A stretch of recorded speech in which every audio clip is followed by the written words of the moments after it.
What's up everyone? My name is Caleb Brunco. I'm a photographer and filmmaker based here in South Florida, and today we're talking diffusion filters. What are they? What do they do?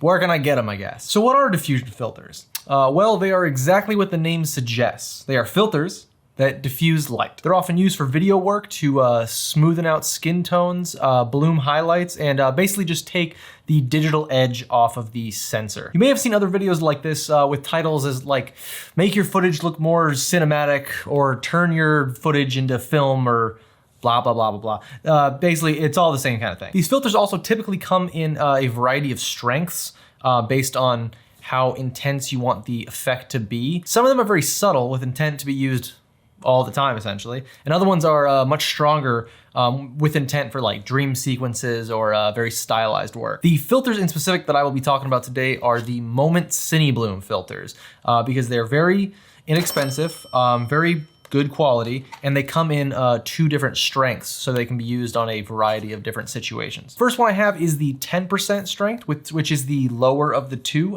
This one's more intended to be used all the time. It has a very subtle effect. The other one I have is the 20% strength, which, as the name suggests, is probably twice as powerful as the 10%.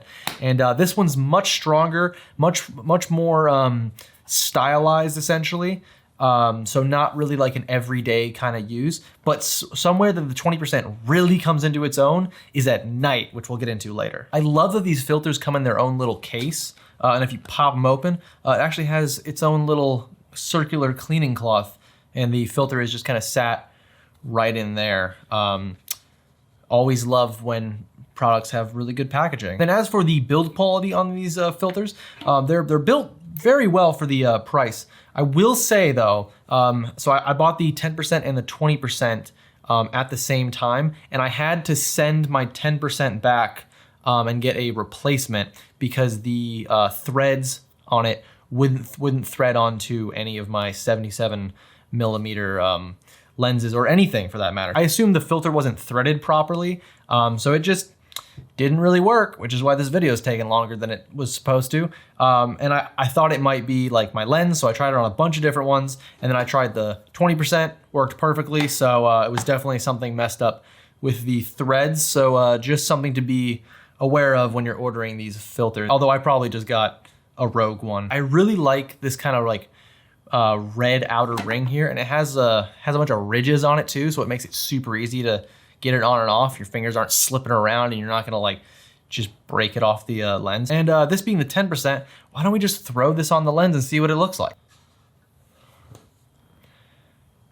Does that look cool? So with the 10% CineBloom filter on, you can kind of see it looks a little bit softer, kind of like we added some haze into the room. I put these two lights here so we can kind of see the effects of the two different filters. So pay attention to these, and I guess that back there. I don't know if you can kind of see there's a little bit of a halation around these lights. See if we can do like a little swappity swap. So there's without, and then if we slide this over, you can kind of see how it kind of like blooms those highlights a little bit. I think it looks really, really good. To show off the effects of these two filters, I'm gonna put up a little side-by-side test here with the first one has no filter, the second one has the 10% filter, and the third one has the 20% filter, just so you can kind of see the different effects that each of these filters has. The 10% has a very subtle effect, and I honestly might just start using this all the time for my talking head portion, while the 20% filter is a little too overpowering for me for daily use, but I can definitely see myself using it for some more stylized content. Which of the looks do you like the most? Leave them down in the comments if you like the 10%, 20%, or the no filter look. Where this 20% filter really comes into its own is at night.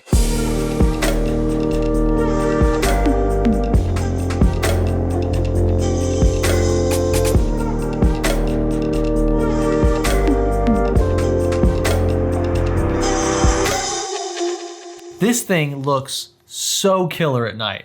It's all of the street lights and every little light source, it just blooms and looks so good. From the couple quick night test shoots that I've done, I'm completely sold, and I want to use this for every night scene that I shoot forever. To test the 20% out at night, my girlfriend and I went to downtown West Palm Beach We found this really cool train station, little tram station, and oh, it looks so killer. I absolutely love how just all the lights just kind of bloom and it glows, and just like even something as simple as crossing the street looks like you're watching like an old 70s like film movie. Oh, I love it. I really can't get over how much I like the look of this 20% filter at night.